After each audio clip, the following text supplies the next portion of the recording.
Nations, bonjour. Amen, merci.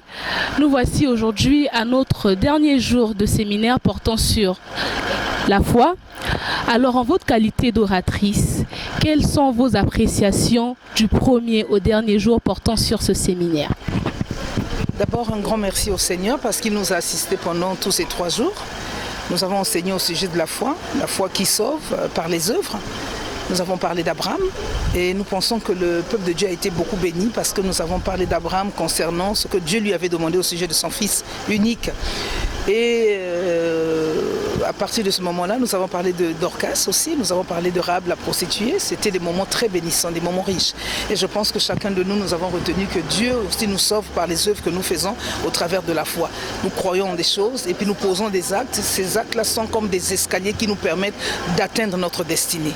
Donc voilà pour ce que je veux dire. Je bénis l'Éternel parce que ça a été des moments enrichissants.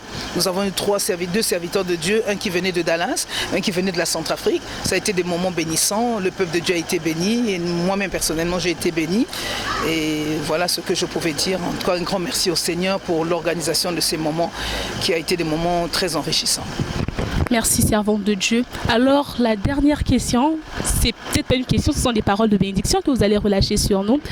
En cette période particulière que vit l'humanité, où la crise frappe de tous les côtés, nous vivons une crise sanitaire, la crise économique est là, tout le monde crie, tout le monde pleure, le vaccin et tout.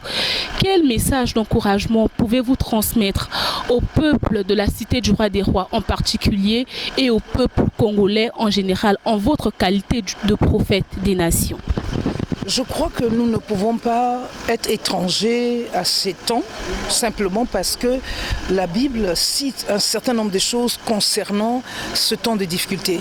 Donc on ne peut pas être étranger à ça parce que tout a été écrit dans la parole de Dieu.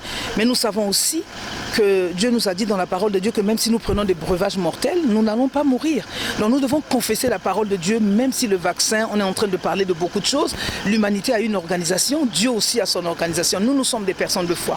J'aimerais encourager toutes les personnes à croire que Dieu aussi ne pourra pas permettre, parce que nous écoutons dans les réseaux sociaux un certain nombre de choses, mais Dieu aussi ne pourra pas permettre que le monde aussi puisse se vider de cette manière-là. Donc je pense qu'il y a beaucoup de choses qu'on raconte, mais nous devons nous attacher à ce que Dieu a dit, aux promesses qui sont contenues dans la parole de Dieu.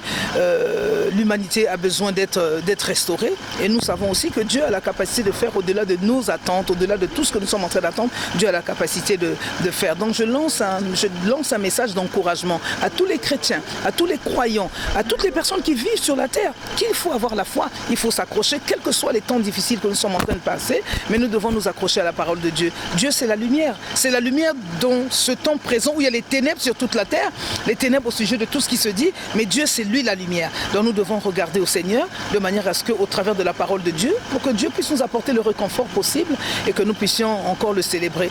De toute façon, les choses vont telles que Dieu les a écrites. Voilà ce que je peux dire. Grand merci, prophète des nations. Merci pour l'attention accordée. Que Dieu vous bénisse. Amen.